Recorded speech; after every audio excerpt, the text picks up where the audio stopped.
তো hello hello hello, আসসালামু আলাইকুম সবাইকে। আজকে সকাল এখনও 10টা 11টা বাজে প্রায়। আমি যাচ্ছি হচ্ছে মিরপুর 10 বেনারসি পল্লীতে। মাত্রই বেরোইছি সারাদিনে। দেখি রাস্তাঘাটের কী অবস্থা। সবাই আসলে যাচ্ছিলাম একটা কাজে, হুট করে আজকে 3 দিন পর প্রায় আমি বাইকটাকে বের করলাম।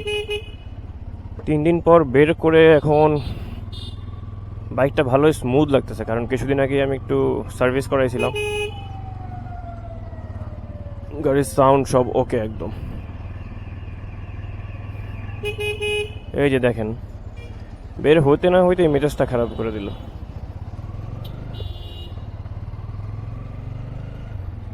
এই যে লেগুনাগুলা, এদের কিন্তু রাস্তা এটা না, এটা ওদের রাস্তা হচ্ছে মেইন রোড দিয়ে যাতায়াত করার কথা, আর ওরা হচ্ছে কি সব সময় এদিক দিয়ে যাতায়াত করে।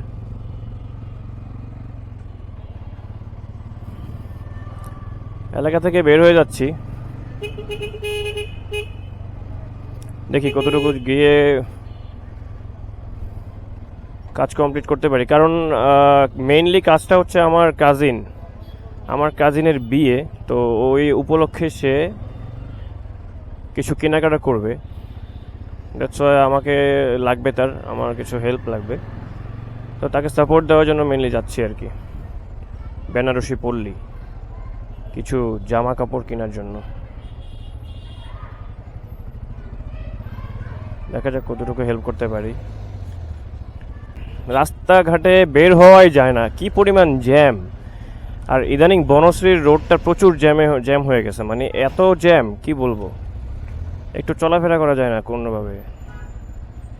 এত জ্যাম হলে মানুষ চলবে কি করে?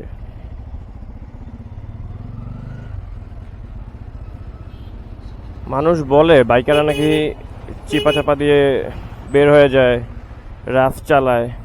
আসলে দেখেন, ঢাকা শহর এমন একটা জায়গা যেখানে আপনি না চাইতেও না নিজের অনিচ্ছায় আসলে আপনাকে একটু রাফ চালাইতে হয় বা একটু নিয়মের বাইরে চলে যেতে হয়।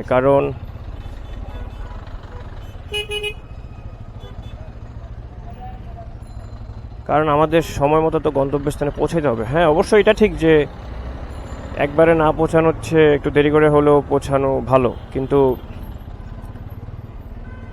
রাস্তায় তো আর আমাদের 24 ঘন্টার 12 ঘন্টার মধ্যে 3 ঘন্টা যদি আমি রাস্তায় ব্যয় করে ফেলি, আমার কাজের তো তখন ব্যাঘাত ঘটবে। আমি তখন কিভাবে কাজ কমপ্লিট করব? আমার তো পুরো দিন অন্যান্য কাজ থাকে আরও।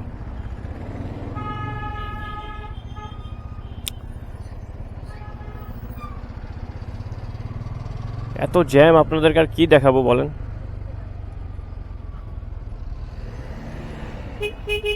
চলেন একটু পরেই আসি আপনাদের কাছে। উঠে গেলাম হাতিঝিলের ইউলুপে, রামপুরা হাতিঝিল ইউলুপ। এখানে একটা ইউলুপের উপর যে কর্নারিংটা আছে, এটা আমার খুবই মজা লাগে।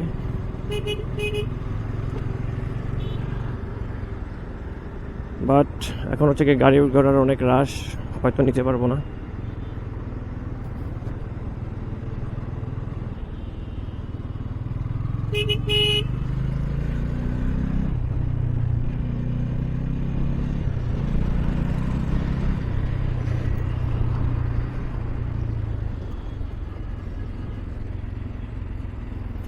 চেষ্টা করেছি একটু, কর্নারে নিলেই ভাই গায়ের মধ্যে একটা ভাব চলে আসে কেমন জানি। বাট খুব সাবধান, একটা বালুকণা অথবা ইয়ার যদি রাস্তার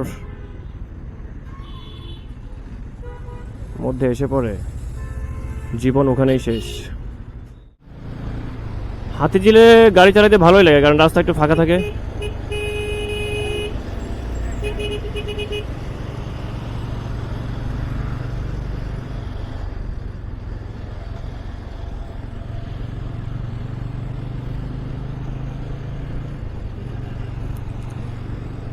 আমার ফুয়েল নিতে হবে, খুব একটা বেশি ফুয়েল নাই আমার, দেখি কতটুকু নিতে পারি। চেষ্টা করব ক্লিন ফুয়েল থেকে নিতে, কারণ ঢাকা শহরে যে কয়টা পাম্প আছে আমার জানার মতো সবগুলা পাম্পেই পুলিশ গেছে, মানে প্রশাসন গেছে, বাট সবগুলা পাম্পই হচ্ছে মামলা খাইছে, বাট হচ্ছে ক্লিন ফুয়েল এখনো পর্যন্ত মামলা খায় নাই, কারণ দিতে পারে নাই। আমি অনেক পাম্প দেখছি যারা হচ্ছে কি এরকম মামলা খেয়ে তারপর ওজনে কম দেওয়ার কারণে মামলা, ভেজাল দেওয়ার কারণে মামলা খাই, কিন্তু ক্লিন ফুয়েল হচ্ছে কখনো মামলা খাইতে আমি দেখি নাই, যার কারণে আমি ক্লিন ফুয়েল পছন্দ করি।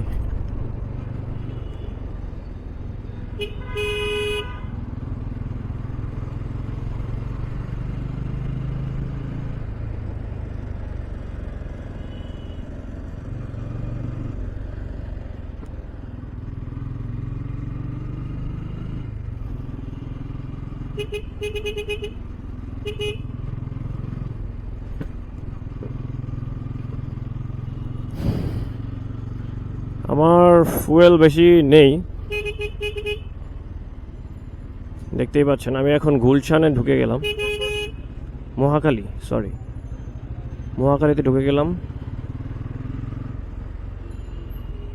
আসলে আমার অনেকদিন ধরে ইচ্ছা, আসলে আমি মানুষের সাথে কমিউনিকেশন করব, আমি মোটো ব্লগিং করব, যেটা আমার দ্বারা অনেকদিন ধরে হচ্ছিল না, সময় সুযোগ এবং অনেক কারণ আর কি।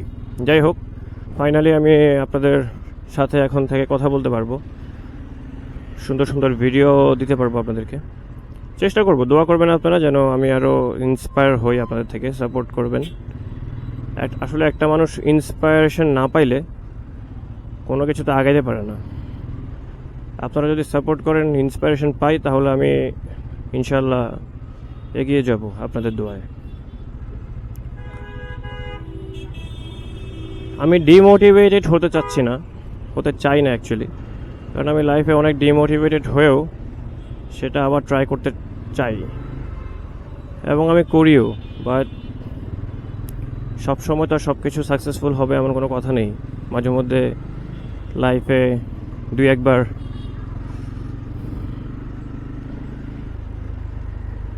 ফেইল্ড হতে হবে, না হলে আপনি সাকসেসফুলের মজাটা পাবেন না।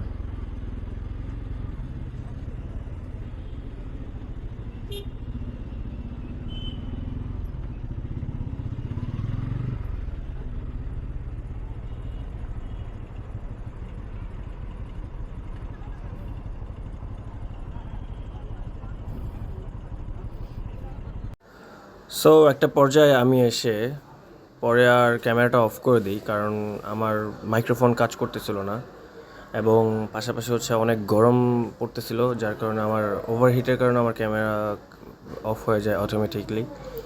যাই হোক, আমি আজকে এই পর্যন্তই। আমি খুবই নতুন, যদি আমার কমিউনিকেশন অথবা আমার ভিডিওতে কোনো ভুল থাকে আমাকে অবশ্যই জানাবেন, আমি ঠিক করার চেষ্টা করব এবং আমাকে সাপোর্ট করার চেষ্টা করবেন আপনারা, কারণ আপনাদের সাপোর্ট না পেলে আমি এখনও নতুন, কারণ আমি আগেই বলেছিলাম আমি ডিমোটিভেটেড হতে চাচ্ছি না।